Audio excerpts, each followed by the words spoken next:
Hi ಅಣ್ಣ, thank ನಮಸ್ತೆ you. Avinash. ಒಂದು ಅದ್ಭುತವಾದ ಪ್ರಕೃತಿ ರಮಣೀಯ ತಾಣಕ್ಕೆ ನೀವು ನನ್ನನ್ನು ಕರ್ಕೊಂಡ್ಬಂದಿದ್ದೀರಿ. ನಿಮ್ಗೆ ಹೇಗೆ ಥ್ಯಾಂಕ್ಸ್ ಹೇಳಬೇಕು ಗೊತ್ತಾಗ್ತಾ ಇಲ್ಲ.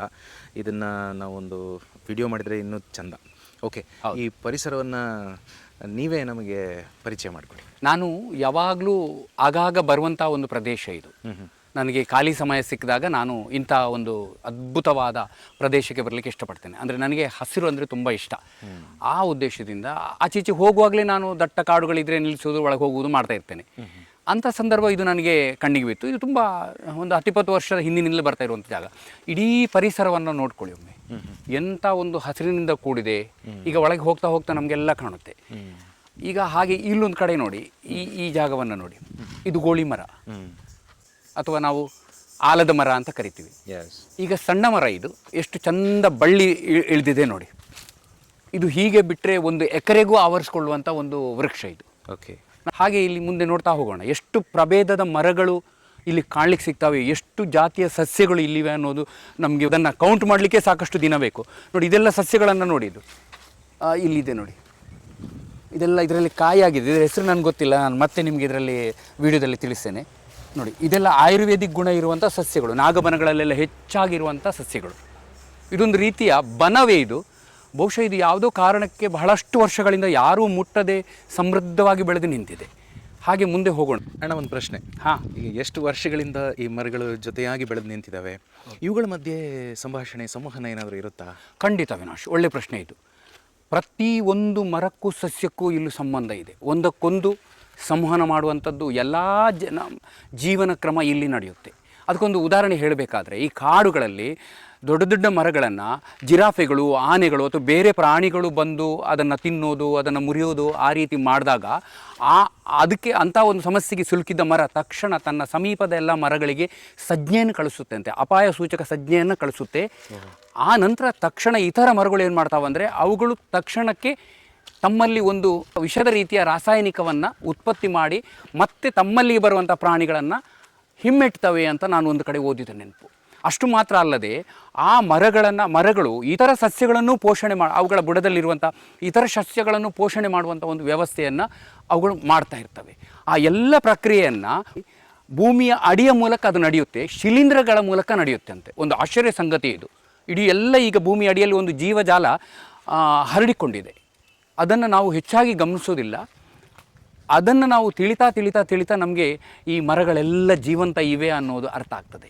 ನಮ್ಮ ಥರನೇ ಭಾವನೆಗಳೂ ಇವೆ ಈ ಮರಗಳಿಗೆ. ಓಕೆ ಅಣ್ಣ, ಇಲ್ಲಿ ಒಂದೊಂದು ಮರಗಳಿಗೆ ಎಷ್ಟು ವರ್ಷ ಆಗಿರ್ಬೋದು? 100 ಅಲ್ಲ, ಕಡಿಮೆ ಅಂದ್ರೆ 100, 100-200 ವರ್ಷ ಆಗ್ಬೋದು. ಅಲ್ಲೊಂದು ಮರ ಕಾಣ್ತಾ ಇದೆಯಲ್ಲ, ಅದು ನನ್ನ ಪ್ರಕಾರ ಅದು ಬೋಗಿ ಮರ.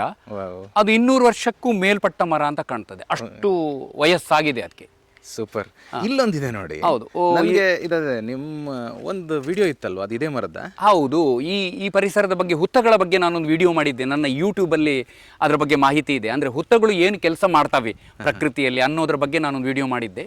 ನನ್ನ ಸನಿಲ್ ಸಂಪದ ಚಾನಲಲ್ಲಿ ಅದನ್ನು ವೀಕ್ಷಕರು ನೋಡ್ಬೋದು. ಇಲ್ಲಿ ಬನ್ನಿ, ಈ ಮರ ಇದೆಯಲ್ಲ, ಈಗ ಇದು ತುಂಬಾ ಆಕರ್ಷಕವಾಗಿದೆ. ಈ ಮರ ನೋಡಿ, ಇದು ನೋಡಿ, ನಾನು ಆಗಲೇ ಹೇಳಿದಾಗೆ ಎಷ್ಟು ದೈತ್ಯವಾಗಿ ಬೆಳೆದಿದೆ ನೋಡಿ. ಎಷ್ಟು ವರ್ಷದಿಂದ ಎಷ್ಟು ತಲೆಮಾರಿನ ಜನಜೀವನವನ್ನು ಇದು ಕಂಡಿರಬಹುದು. ಖಂಡಿತ. ಈಗ ಯಾವುದೋ ಕಾರಣಕ್ಕೆ ಇದೊಂದು ಉಳಿದುಕೊಂಡಿದೆ. ಇಲ್ಲಿ ಯಾರಿಗೂ ಹಸ್ತಕ್ಷೇಪ ಮಾಡದೆ, ಅಭಿವೃದ್ಧಿ ಕಾರ್ಯ ನಡೆಯದೆ ಸಮೃದ್ಧವಾಗಿ ಬೆಳೆದು ನಿಂತಿದೆ. ಇಲ್ಲಿ ನೋಡಿ, ಈ ಮರ ನೋಡಿ ಎಷ್ಟು ಅಗಲ ಇದೆ ಅನ್ನೋದನ್ನು ನೋಡಿ. ಇಲ್ಲಿ ನೋಡಿ, ಇದು ನಮಗೆ ಎಷ್ಟು ಅಗಲದ ಮರ. ಈಗ ಇದಕ್ಕೆ ವಯಸ್ಸಾಗ್ತಾ ಬರ್ತಾ ಇದೆ. ಅದಕ್ಕೆ ಸೂಚನೆಯಾಗಿ ನಮ್ಗೆ ಇಲ್ಲಿ ಒಂದು ಗಮನಿಸ್ಬೋದು ನೋಡಿ, ಇಲ್ಲಿ ಹುತ್ತ ಇದೆ ನೋಡಿ. ಇಲ್ಲಿ ಹುತ್ತ ಕಟ್ಟಿದ ಒಂದೇ ಉದ್ದೇಶ, ಇಷ್ಟು ದೈತ್ಯ ಮರದ ತೊಗಟೆಗಳನ್ನು ಆಹಾರವಾಗಿ ತಿನ್ನೋದಕ್ಕೆ. ಮತ್ತು ಇಲ್ಲಿ ಎಲ್ಲ ಪ್ರಕ್ರಿಯೆ, ಇಡೀ ಈ ಗೆದ್ದಲ ಜೀವನ ಈ ಒಂದು ಮರದಲ್ಲೇ ನೆಲೆ ನಿಂತ ಹಾಗೆ ಕಾಣ್ತದೆ ನಮಗೆ. ಫ್ಯಾಂಟಾಸ್ಟಿಕ್. ಅಂದರೆ ಜೀವನ ಪರ್ಯಂತ ಈ ಗೆದ್ದಲು ಎಷ್ಟು ವರ್ಷ ಬದುಕುತ್ತೋ ಅಷ್ಟು ವರ್ಷ ಆ ಗೆದ್ದಲುಗಳಿಗೆ ಆಹಾರ ಇದೆ. ಈ ಗೆದ್ದಲಿಗೆ ಎಷ್ಟು ವರ್ಷ ಆಗಿರ್ಬೋದು? ಇದು ಹೆಚ್ಚು ಕಮ್ಮಿ ಅಂದ್ರೆ 25-30 ವರ್ಷದ ಹುತ್ತ ಇದು. ದೊಡ್ಡ ಹುತ್ತ. ಇಲ್ಲಿ ನಾಗರಹಾವು ವಾಸ? ಖಂಡಿತ. ಇಲ್ಲಿ ನಾಗರಹಾವು, ಹೆಬ್ಬಾವು, ಕನ್ನಡಿ ಹಾವು, ಸುಮಾರು ಈ ಪ್ರದೇಶದಲ್ಲಿ ಹೆಚ್ಚು ಕಮ್ಮಿ ಅಂದ್ರೆ ಒಂದು 15 ಪ್ರಭೇದದ ಹಾವುಗಳನ್ನು ನಾವು ಕಾಣಲಿಕ್ಕೆ ಸಿಗ್ಬೋದು. ಈ ಹುತ್ತದ ಒಳಗೆ ಎಷ್ಟು ಪ್ರಭೇದದ ಹಾವು? ಇಲ್ಲಿ ಸುಮಾರು ನನ್ನ ಗಮನಕ್ಕೆ ಬಂದಂಥದ್ದು ಸುಮಾರು 8-11 ಪ್ರಭೇದ ಹುತ್ತದೊಳಗೆ ವಾಸ ಮಾಡೋದನ್ನು ನೋಡಿದ್ದೇನೆ. ಜೊತೆಯಾಗಿ ಅಲ್ಲ, ಒಂದೊಂದು ಇದರಲ್ಲಿ ಒಂದೊಂದು ಹೋಲಲ್ಲಿ ಒಂದು 2-3 ಪ್ರಭೇದ ಒಂದು ಹುತ್ತಲ್ಲಿ ಇರ್ಬೋದು. ಮತ್ತು ಅವುಗಳು ಸಂತಾನಾಭಿವೃದ್ಧಿ, ಸಂತಾನೋತ್ಪತ್ತಿ, ಮಿಲನ ಆಗುವುದನ್ನು ನೋಡಿದ್ದೇನೆ. Okay. ಪೊರೆ ಕಳಚುವಂಥ ಪ್ರಕ್ರಿಯೆಗೆ ಕೂತ್ಕೊಂಡದ್ದನ್ನು ನೋಡಿದ್ದೇನೆ. ಅದರ ಜೊತೆಗೆ ಮರೆಮಟ್ಟೆ ಆಗುವಂಥದ್ದನ್ನು ಕೂಡ ನೋಡಿದ್ದೇನೆ. ಓಕೆ, ಈಗ ನಾಗರಹಾವುಗಳು ಒಂದು 2-3 ನಾಗರಹಾವುಗಳು ಜೊತೆಗೆ ವಾಸ ಮಾಡ್ತವೆ. ಮಿಲನ ಕಾಲದಲ್ಲಿ ಇಂಥ ಹುತ್ತಗಳಿದ್ರೆ, ಸಮೃದ್ಧವಾದ ಜಾಗ ಒಳಗೆ ಇದ್ದರೆ ಒಂದು ಹೆಣ್ಣನ್ನು 2-3 ಗಂಡು ಹಾವುಗಳು ಮಿಲನ ಆಗಲಿಕ್ಕೆ ಈ ಪರಿಸರದಲ್ಲಿ ಇರಬಹುದು. ಕೆಲವು ಬಿಲದೊಳಗೆ ಹುತ್ತದೊಳಗೆ ಒಂದು ಹೆಣ್ಣಿದ್ರೆ 2-3 ಗಂಡು ಕೂಡ ಇರಬಹುದು. ಓಕೆ, ಸರಿ. ಹಾಗಾದ್ರೆ ಈ ಪಕ್ಕದಲ್ಲೇ ಒಂದೇ ಹುತ್ತದಲ್ಲಿ 2-3 ಈ ಹೊಟ್ಟೆಯ ಒಳಗಡೆ ಒಂದರಲ್ಲಿ ನಾಗರಹಾವು, ಇನ್ನೊಂದು ಕಡೆಯಲ್ಲಿ ಹೆಬ್ಬಾವು, ಇನ್ನೊಂದು ಕಡೆಯಲ್ಲಿ ಕೇರೆ ಹಾವು ಕಂಡದ್ದು ನಾನು ನೋಡಿದ್ದೇನೆ. ವಾಸ ಮಾಡ್ತವೆ. ಒಂದಕ್ಕೊಂದಕ್ಕೆ ಏನು ತೊಂದರೆ ಮಾಡಿ ಏನು ಮಾಡ್ಕೊಳ್ಳೋದು. ಆದ್ರೆ ಆಹಾರ ಅನ್ವೇಷಣೆ ಬಂದಾಗ, ಆಹಾರ ಅನ್ವೇಷಣೆ ಸ್ಥಿತಿ ಬಂದಾಗ ಇನ್ನೊಂದು ಹಾವಿಗೆ ಗೊತ್ತಾಗ್ತದೆ, ಅದು ಅಲ್ಲಿಂದ ಎಸ್ಕೇಪ್ ಆಗ್ಬಹುದು ಅಥವಾ ಅದರ ಬಾಯಿಗೂ ಬೀಳ್ಬಹುದು. ಅದೊಂದು ನಿಸರ್ಗದತ್ತ ಪ್ರಕ್ರಿಯೆ. ಅದು ಆಹಾರವೇ ಒಳಗಿದ್ದಂಥ ನಾಗರ ಹಾವಿಗೆ, ಒಳಗಿದ್ದಂಥ ಕೆರೆ ಹಾವು ಆಹಾರ ಆಗಲೇಬೇಕಂತಾದರೆ ಅವುಗಳು ಖಂಡಿತವಾಗ್ಲೂ ಆಹಾರವನ್ನು ಒಳಗೊಳಗೆ ಹಿಡಿದುಕೊಂಡು ತಿಂತವೆ. ಅದು ನೈಸರ್ಗಿಕ ಪ್ರಕ್ರಿಯೆ, ಅದೆಲ್ಲ ಕಡೆ ನಡೀತಾ ಇರುವಂಥದ್ದು. ಆದರೆ ಒಂದು ಹುತ್ತದಲ್ಲಿ ಅನೇಕ ಪ್ರಭೇದದ ಹಾವುಗಳು ವಾಸ ಮಾಡಬಹುದು, ಮಾಡ್ಲಿಕ್ಕೆ ಸಾಧ್ಯ ಇದೆ. ಹಾಗಾದ್ರೆ ನಾನು ಇನ್ನು ಒಂದು ಪ್ರಶ್ನೆ ಕೇಳಬೇಕು. ಈಗ ಒಂದು ಪ್ರಭೇದದ ಹಾವು ಮತ್ತೊಂದು ಪ್ರಭೇದದ ಹಾವಿನ ಜೊತೆ ಮಿಲನ ಹೊಂದಲ್ಲ? ಇಲ್ಲ, ಖಂಡಿತವಾಗ್ಲೂ ಇಲ್ಲ. ಈವರೆಗೆ ಈಗ ನಮ್ಮಲ್ಲಿ ನಂಬಿಕೆ ಇದೆ ನಾಗರ ಮತ್ತು ಕೇರೆ ಹಾವು ಮಿಲನ ಆಗ್ತವೆ ಅನ್ನೋದು. ಅದು ಶುದ್ಧ ತಪ್ಪು ನಂಬಿಕೆ. ಯಾಕಂದರೆ ಅವುಗಳ ಜನನಾಂಗನೇ ಬೇರೆ, ಜೀವನ ಕ್ರಮನೇ ಬೇರೆ. ಆ ರೀತಿ ಆದ ದಾಖಲೆ ಇಲ್ಲ. ಈ ಪ್ರದೇಶದ ಬಗ್ಗೆ ನೀವು ದಿನಗಟ್ಟಲೆ ಮಾತಾಡ್ತೀರಿ. ಹೌದು, ಖಂಡಿತ ವಿನಾಶು. ದಿನಗಟ್ಟಲೆ ಮಾತಾಡಿದ್ರೂ ಇನ್ನಷ್ಟು ವಿಚಾರಗಳು ಇಲ್ಲಿ ಇವೆ. ನಾವೀಗ ಒಂದು ಸಣ್ಣ ರೀತಿಯಲ್ಲಿ ಮಾಹಿತಿಯನ್ನು ಕೊಡಬೇಕಂತ ಹೊರಟಾಗ ನಾವು ಸಣ್ಣ ರೀತಿಯಲ್ಲಿ ಮಾತಾಡಿದ್ವಿ. ಆದರೆ ಈ ಪರಿಸರ ಇಡೀ ಜನಜೀವನವನ್ನು ಸಂರಕ್ಷಣೆ ಮಾಡುವಂಥ ಒಂದು ಆರೋಗ್ಯಪೂರ್ಣ ಪರಿಸರ. ನಾವು ಇದನ್ನು ಮುಂದಕ್ಕೂ ಉಳಿಸ್ಕೊಳ್ಬೇಕಾದ ಅಗತ್ಯ ಇದೆ. ಇದು ಒಂದು ನಾಗನಿಗೆ ಅಥವಾ ನಾಗದೇವತೆಗೆ ಸಂಬಂಧಪಟ್ಟು ಈ ಪರಿಸರವನ್ನು ಯಾರೂ ಮುಟ್ಟದೆ ಹಾಗೆ ಉಳಿದಿದೆ ಅಂತ ನನಗನ್ನಿಸುತ್ತೆ. ಆದರೆ ಕಾಲಕ್ರಮೇಣ ಈ ಪರಿಸರ ಜೀರ್ಣೋದ್ಧಾರಕ್ಕೆ ಒಳಪಟ್ಟು ಎಲ್ಲ ಮರಗಳನ್ನು ಕಡಿದು ಕಾಂಕ್ರೀಟೀಕರಣ ಮಾಡುವಂಥ ಒಂದು ಪಿಡುಗಿಗೆ ಕಾರಣ ಆದರೆ ನಿಜಕ್ಕೂ ನಮ್ಮ ಮುಂದಿನ ಪೀಳಿಗೆ ಭವಿಷ್ಯ ನಾಶ ಆಗೋದ್ರಲ್ಲಿ ಅನುಮಾನ ಇಲ್ಲ.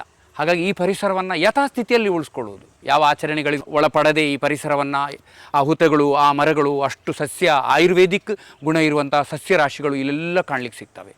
ಪಕ್ಕದಲ್ಲೇ ಹೊಳೆ ಇದೆ. ಹಾಗೆ ಈ ಪರಿಸರವನ್ನು ನಾವೆಲ್ಲರೂ ಸೇರಿ ಆದಷ್ಟು ಪ್ರೀತಿಯಿಂದ ನಮ್ಮ ಮುಂದಿನ ತಲೆಮಾರಿಗೂ ಬೇಕಾಗುವ ರೀತಿಯಲ್ಲಿ ಉಳಿಸ್ಕೊಳ್ಳೋಣ ಅಂತ ಹೇಳಲಿಕ್ಕೆ ಇಷ್ಟಪಡ್ತೇನೆ.